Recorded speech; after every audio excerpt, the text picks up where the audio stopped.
Bien, nous nous retrouvons pour parler de l'utilisation de Weather Routing. Alors déjà, premier point, comme me l'a suggéré Laurent en commentaire d'une vidéo, il est évidemment beaucoup plus aisé de créer des waypoints à partir de l'environnement graphique. Alors comment ça se fait? On va le voir en créant un point de départ au nord de l'Espagne. Donc une fois que l'environnement Weather Routing est lancé, on a la possibilité de faire un clic droit sur une zone et à partir de là de créer une position de météo routage. Ici je l'ai créée, je vais la nommer Viveiro. Là c'est fait. Donc elle est directement dans la liste et utilisable pour faire une route.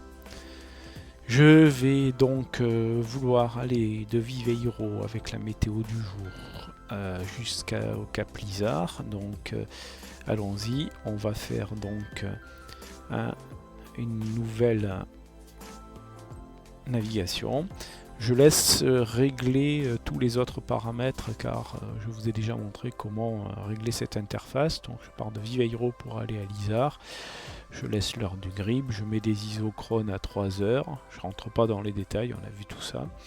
Ce qui va plus m'intéresser, c'est la façon de générer le fichier XML qui est nécessaire ici pour pouvoir faire la simulation.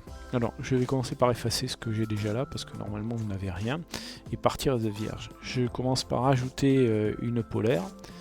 Je vais reprendre la même que celle qui était, je vais faire simple.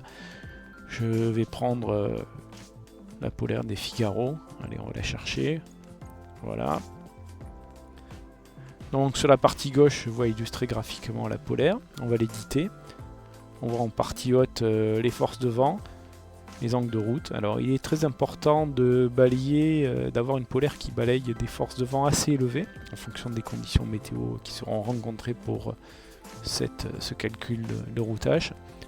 Et bien sûr de couvrir un angle qui va d'une trentaine de degrés, 36 degrés ici à 180 degrés. Une fois que ceci est fait, je sélectionne le fichier et je sauvegarde comme un nouveau bateau. C'est à ce moment-là qu'on va générer le fichier XML. Alors je l'appelle Figaro 2. Et le fait d'utiliser la commande enregistrer me permet de générer le fichier XML qui est utilisé par le météo routage. Voilà, je vous montre que j'ai ici plusieurs fichiers XML. À partir de là, je peux fermer l'interface et lancer le calcul du routage météo. Voilà, on a pris un Figaro 2, donc le temps et les performances sont élevés, d'autant qu'il y a de la brise. Voilà, c'est terminé.